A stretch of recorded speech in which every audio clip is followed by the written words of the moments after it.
Thank you. Certainly, we have an obligation to help our students find their way to earning a living. But education should be much more than that. Education is a social process. It is not just an individual soaking up facts and being able to repeat them in a test. Articulating an alternative to the narrow neoliberal approach means choosing a path that values a range of purposes of education and creates schools and programs that reflect this breadth. That path engages the broader society in defining the values and the ideas of public education. It engages the students as well as teachers in the methods that produce rich opportunities to learn. Colleagues, corporate globalization has produced mounting poverty and growing inequality between nations and within nations. As part of the international labor movement, EI has been at the forefront of lobbying for fairer trade relations while seeking to safeguard core labor standards. We have also seen the growing commodification of education, particularly higher education.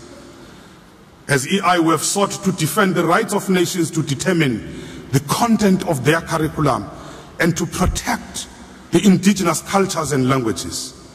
We also witnessed the growth of an international market for educators, as shortages, especially in more wealthy nations, this result in widespread migration from developing nations.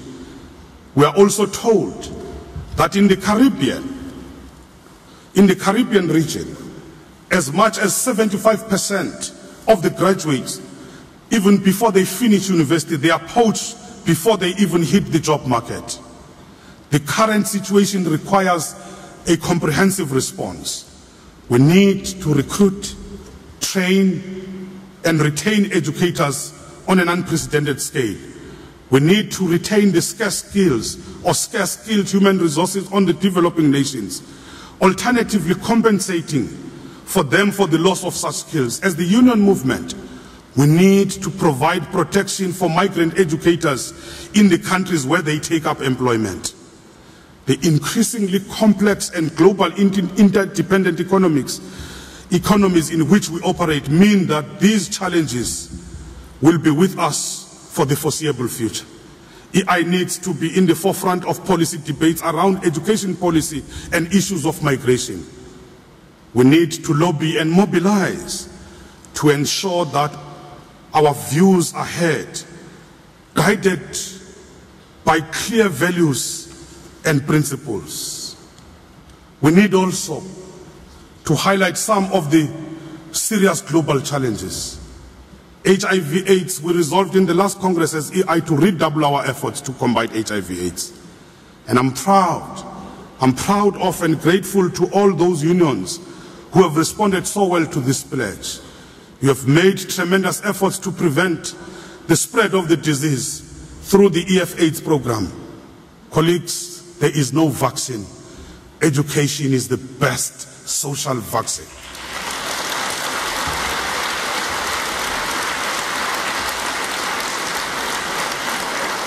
As unions, we must include all those teachers living with HIV and AIDS within our activities.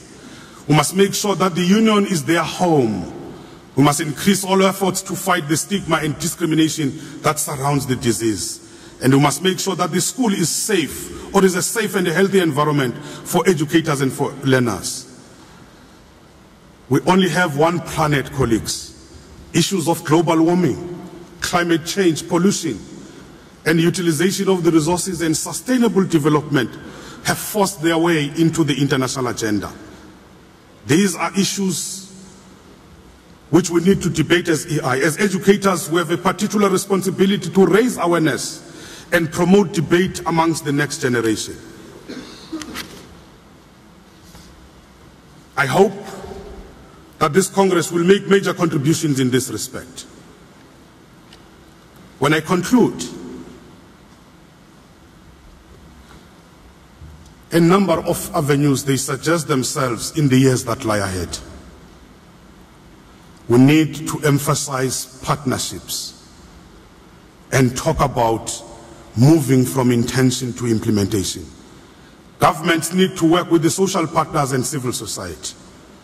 In the education sphere, that means first and foremost, the education unions. We believe that the Millennium Development Goals can be achieved when governments engage with us as partners. We have shown what can be achieved through our work on education against HIV/AIDS. But we also need to say we will not be silent partners to our governments. If governments and international agencies renege on commitments, we must be the first to challenge them. It is not enough to adopt in Congress's high-sounding resolutions. It is not enough to resolve and to think about doing something in the distant future and you feel good because you have resolutions. Governments and agencies, and indeed ourselves, will be judged not on their good intentions, but on concrete achievements. This Congress needs to send a clear message that we are moving from the realm of good intentions into the arena of concrete implementation.